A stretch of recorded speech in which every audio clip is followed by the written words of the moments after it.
Cons എങ്ങനെയാണ് ഞാൻ role ചെയ്യുന്നതെന്ന് കാണിച്ചു തരാം. അതിന് സെല്ലോ ടേപ്പ്, സെല്ലോഫെൻ ഷീറ്റ്, 2 പിൻസാണ് ഞാൻ കോമൺ ആയിട്ടും യൂസ് ചെയ്യൽ. ബ്രൈഡൽ കോൺസിനും അതുപോലെ കുറച്ച് ഇൻട്രിക്കേറ്റഡ് ആയിട്ടുള്ള ഡിസൈൻസിനും വേണ്ടിയിട്ട് 0.3 പിൻസാണ് യൂസ് ചെയ്യൽ. പിന്നെ നോർമൽ ഹാൻഡ് കോൺസിന് 0.5ഉം.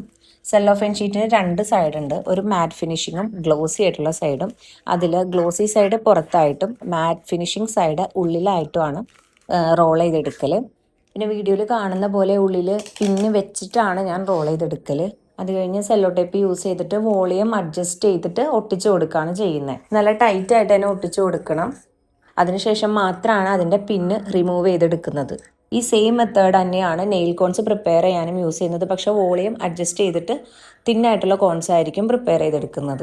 ഇതുപോലെ റോള് ചെയ്തിട്ടുള്ള കോൺസും അതുപോലെ സെല്ലോഫൈൻ ഷീറ്റ്സും എല്ലാം നമ്മുടെ പേജിൽ അവൈലബിൾ ആണ്.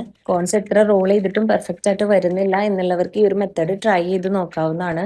ഇതുപോലെയുള്ള ചെറിയ ഡൗട്ട്സ് ചോദിച്ചിട്ട് കുറച്ച് പേര് മെസ്സേജ് ചെയ്യുന്നുണ്ട്. അപ്പോൾ എൻ്റെ എക്സ്പീരിയൻസ് വെച്ചിട്ടും എനിക്ക് അറിയാവുന്ന രീതിയിലും ആ ഡൗട്ട്സ് ക്ലിയർ ചെയ്യുന്ന വീഡിയോസ് ഇൻഷാല്ല ചെയ്യണമെന്നുണ്ട്. അപ്പോൾ വീഡിയോ ഇഷ്ടമായിട്ടുണ്ട്, യൂസ്ഫുൾ ആയിട്ട് തോന്നിയിട്ടുണ്ടെങ്കിൽ ലൈക്ക് ചെയ്യാനും അതുപോലെ അക്കൗണ്ട് ഫോളോ ചെയ്യാനും മറക്കണ്ട.